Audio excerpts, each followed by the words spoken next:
Alright, what is up you guys, and welcome back. So today I'm out here and I'm going to be throwing out some crab traps because I have this really cool recipe I want to make with some fresh caught blue crabs.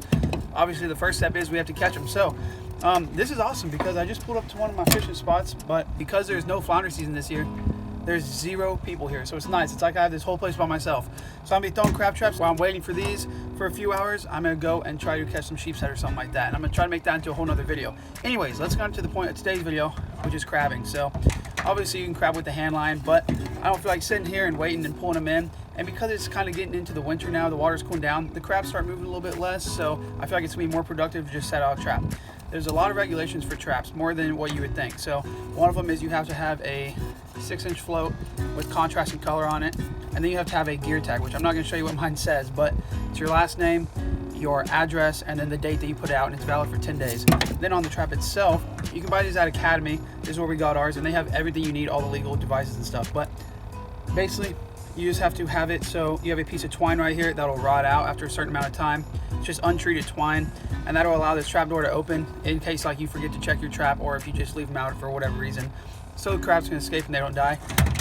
Yeah, and there's a few more things, and if you want to see all the details on crab traps and what you need to have, I can make a video going over that. But just to keep it simple for today, basic things: piece of twine so your crabs can escape, float with the gear tag, and you're good to go. So y'all stay tuned. I'm gonna bait these up today. For bait we have chicken feet because they didn't have chicken necks, so we got some chicken feet and some chicken drumsticks. I got 2 traps. I'm gonna put one in this one and then some in the other and see which one does better.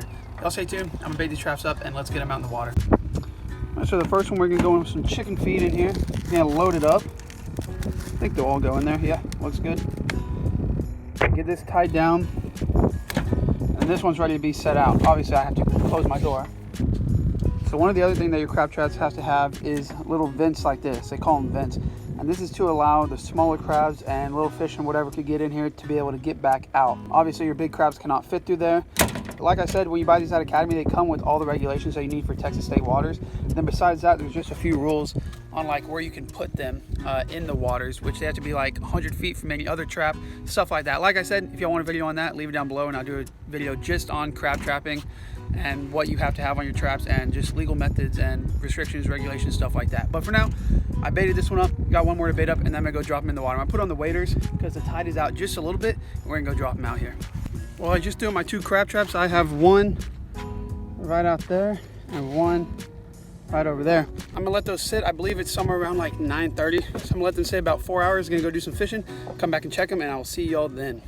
About to go pull the traps. They've been sitting out here for, what time is it? It is 4 o'clock almost. They've been sitting out here for about 6 hours. So not a crazy long time for crab traps, but we'll see if there's anything in them. Going with the 1 strap. Let's go get this one, find out.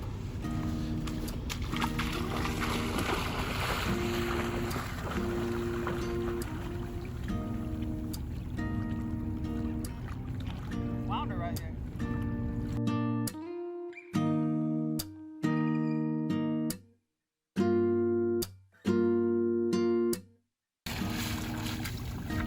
Well, nothing in this one. Checking the bait though, something was in there eating. So what that tells me right there is that either it was a small crab and it got out, or somebody checked my traps and threw them back, because that chicken foot was definitely eating on. You never know.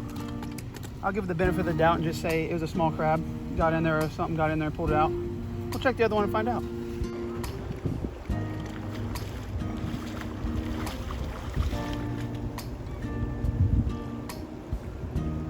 Well, we had a successful trap, pretty successful. That right there is 5 of them, and just about 4 of the 5 are keepers. We're gonna throw these in the cooler. We're heading home to cook up a really, really cool thing that I've been wanting to do. Also, I caught somebody's flounder rig, 2 jig heads, but we're heading home to do a really cool recipe that I've been wanting to do for a while that I thought of. And yeah, so I'm gonna go dump these in the cooler and we'll see you at the house. Pretty neat. All right, so we have 5 crabs total, and while it is legal to keep females, as you can see, this is a female right here, has the V. I usually let the females go. I usually try to let them go. And plus this one, super small claws, but you can legally keep them. Although we usually just let them go and keep the big males. So toss that one back. Always got to give one back. Yeah, all right, that's it. Now we'll see you at the house. So I started by taking my crabs, ripping off the top shell, spraying them out with some water just to get all the guts and stuff out, and then I put them in a pot and steamed them up. It is important to keep the top shell for this recipe, and I'll get into that in a minute, but as you can see right there, they were cooked. These were some super full crabs, and there's the shells right there, so I steamed those as well. So before we get into what I'm actually going to do with the crabs and with the top shells and all the meat, let's go over the ingredients for this recipe. So I started off with some garlic parmesan butter, and then some bacon bits, some grated Parmesan cheese, and then some green onions, and that's just to top it off later and to give it some color. Just kind of helps with the presentation, because as y'all know, presentation is key. So after I got my crabs steamed, I went ahead and started up the grill, because today I'm going to be making stuffed crabs, or as I like to call it, crabs on the half shell, just because it sounds fancier.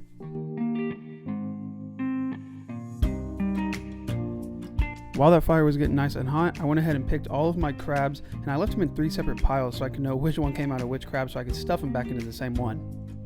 So before we get into stuffing these, I should note that I did take the shells and scrub them with the brush, just so it could knock some of that algae off, because I thought that would make them look a lot better after they got done cooking.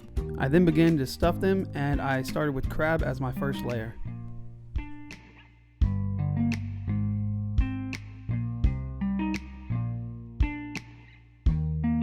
Once I put all the meat in the shell, the next step was to go ahead and give them a healthy dose of garlic Parmesan butter. And this is a very important step. This stuff is absolutely amazing, and it just helps to moisten this all up once you put it on the grill, because it does kind of dry it out a little bit.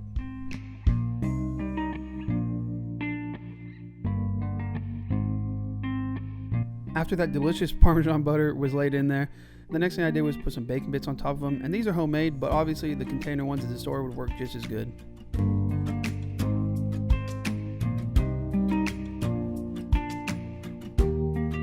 After you get done putting that nice layer of bacon bits on it, it's now time to add what I think is one of the most important parts of this, and that is the Parmesan cheese. So just a little sprinkle of that on each one. I mean, don't be shy with it. You want to get it covered enough, because this is going to really crisp up on the grill and give it just a really, really nice coating. So after all the ingredients were put together, I went ahead and took this spoon right here and used it to kind of just pack everything down so it wouldn't fall out of the shell whenever I put them on the grill.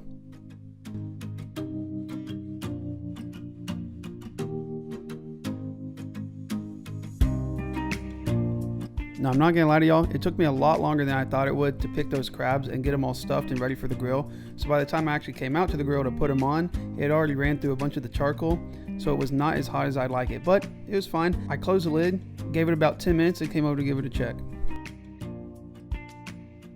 Now this is all personal preference right here, because the crab was cooked before it even went onto the grill. So at this point I was just looking to make sure the cheese is how I wanted it, and it looked melted to me and was starting to crisp up on the edges, which was absolutely perfect. So I took them off, took them inside, gave them a little dash of green onion, just for color of course, and then I had to hit some B-roll shots.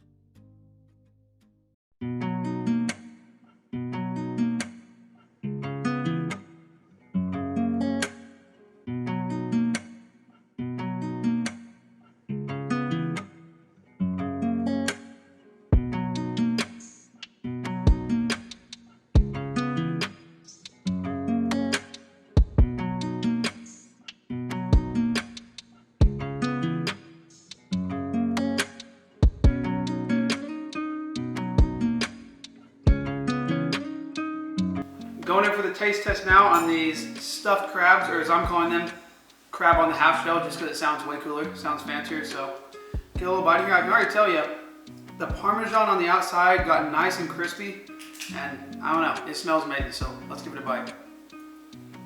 This is probably one of the best things I've made on this channel. It's definitely in like the top 5 recipes. So is it worth the time to pick out the crab meat and put it in here and cook it on the grill? Yeah, most definitely.